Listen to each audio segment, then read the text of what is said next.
नमस्कार, मैं हूं अंजू पंकज। खबरों की खबर में आपका स्वागत है।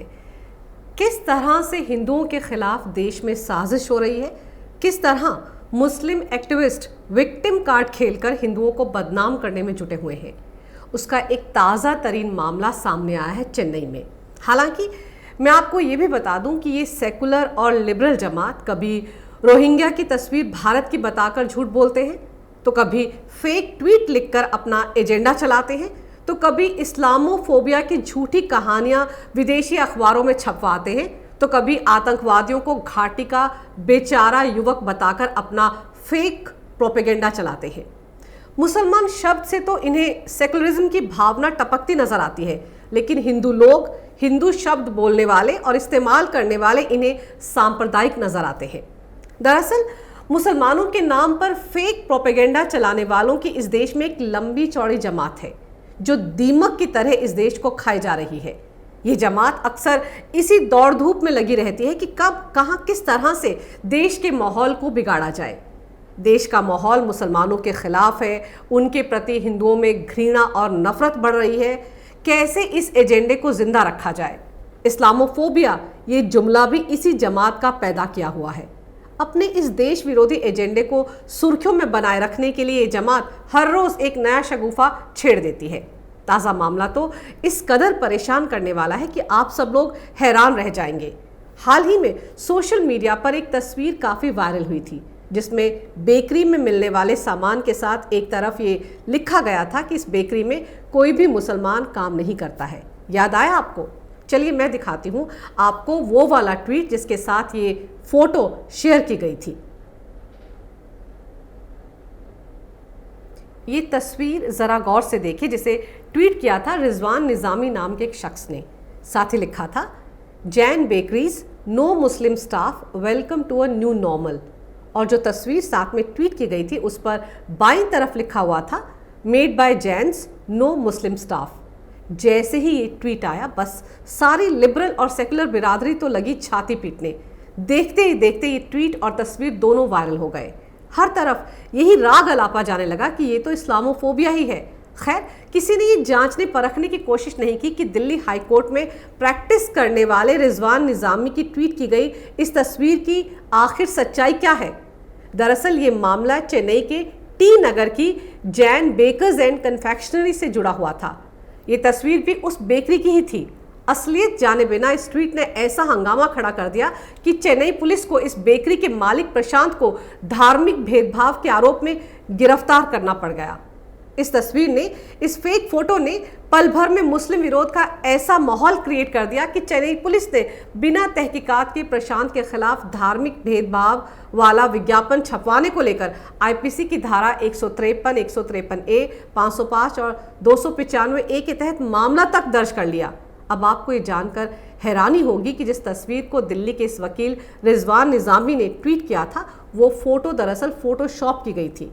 असलियत में उस तस्वीर पर ऐसा कुछ लिखा ही नहीं गया था, लेकिन सेकुलर जमात के नए होनहार वकील ने इस पर खुद ही लिख दिया था कि made by Jains no Muslim staff. और ये सब रिजवान निजामी ने इस बेकरी की छवि बिगाड़ने के लिए तो क्या ही था, और साथ ही हिंदुस्तान में मुस्लिम घृणा, उन पर हो रहे अत्याचार, उनके खिलाफ बढ़ रही नफरत के अपने एजेंडे को साबित करने के लिए फोटोशॉप प्रोपेगेंडा चला दिया। बेकरी की वकील चांदनी शाह ने इस पूरे फेक प्रोपेगेंडे की पोल खोल कर रख दी।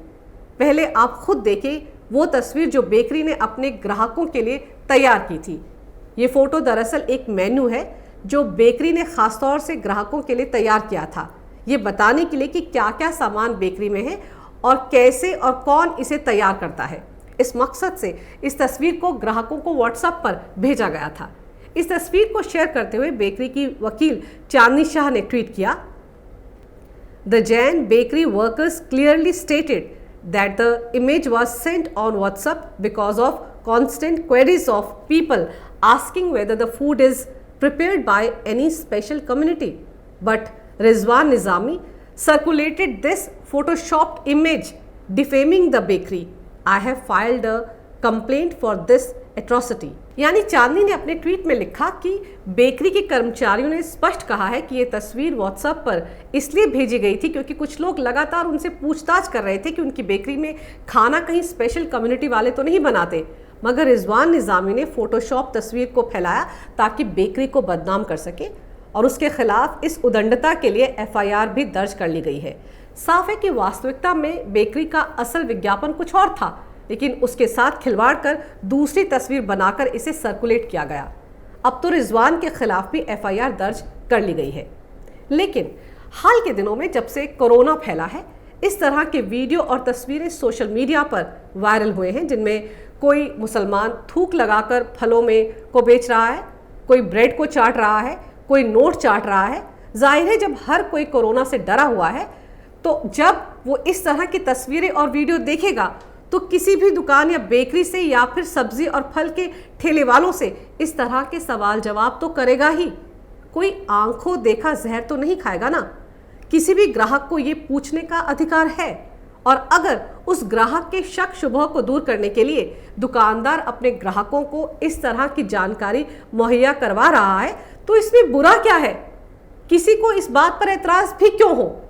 जब मुस्लिम समुदाय के लोगों ने कोरोना के समय में खुद ही इस तरह के वीडियो सर्कुलेट किए हैं तो उनके नतीजों के लिए भी उन्हें तैयार रहना चाहिए। जो फसल उन लोगों ने हिंदू समुदाय को डराने के लिए खुद ही बोई थी तो अब उसे काटने से वो डर क्यों रहे हैं? मज़ेदार तो यह है कि हाल के दिनों में ऐसे ठेले वालों के खिलाफ भी पुलिस मामला दर्ज कर रही है जो अपने ठेले पर भगवा झंडा लगा रहे हैं। ऐसा ही एक मामला झारखंड के जमशेदपुर में सामने आया है। यहाँ पुलिस ने कुछ ऐसे फल दुकानदारों के खिलाफ मुकदमे दर्ज किए हैं जिन्होंने विश्व हिंदू परिषद द्वारा अनुमोदित फल दुकान के नाम से बैनर लगाए थे। जमशेदपुर पुलिस की दलील है कि दुकानदारों पर हिंदू शब्द लिखने के लिए केस दर्ज किया गया है क्योंकि ये सामाजिक सौहार्द बिगाड़ने की एक कोशिश है।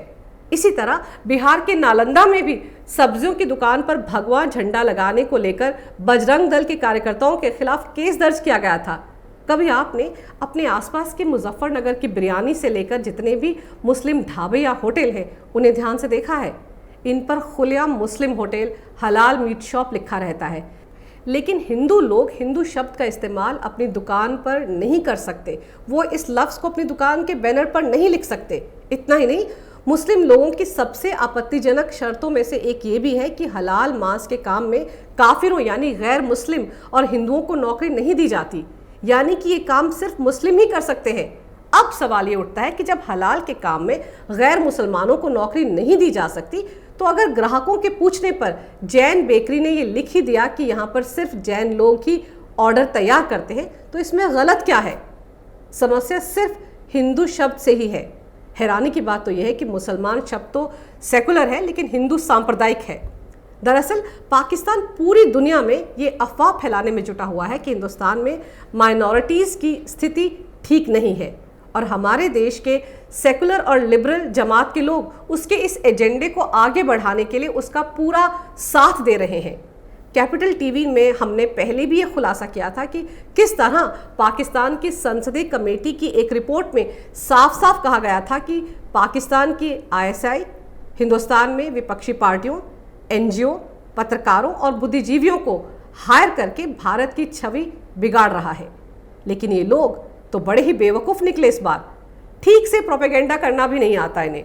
अब देखिए, एक जैन को इन्होंने निशाने पर ले लिया।